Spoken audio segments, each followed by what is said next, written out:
salah satu kapal yang menjadi andalan pemerintah Hindia Belanda dalam mengadakan wisata susur sungai itu adalah kapal namanya kapal negara.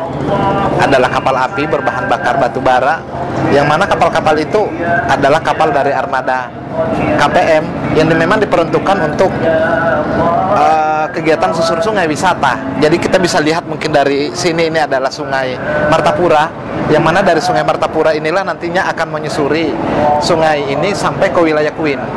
Kemudian juga dari sini kita bisa lihat bahwa rute ini sepanjang sungai ini akan dilewati oleh kapal negara.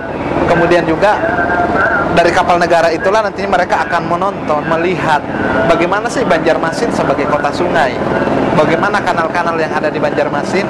Kemudian juga dari kapal negara itu mereka juga bisa melihat langsung bagaimana kehidupan sungai yang berbeda dengan Venesia. Nah, dalam hal ini kita juga bisa perhatikan bahwa keberadaan dari kapal-kapal yang difasilitasi oleh pemerintah Hindia Belanda itu juga mengantar penumpangnya tidak hanya sampai di Kuin, tapi juga sampai nantinya mereka akan sampai ke Marabahan, kemudian mereka juga bahkan akan sampai daerah Kalimantan Tengah. Dan di situ mereka juga bisa melihat bagaimana kehidupan masyarakat Dayak Bakumpai, kemudian melihat bagaimana kehidupan masyarakat Dayak di daerah hulu, sehingga banyak mereka mendapat gambaran bahwa inilah yang menarik di dunia timur, inilah yang menarik dari Banjarmasin, dan hal inilah yang menarik dari kota Venesia dari timur, Venesia Van Osten.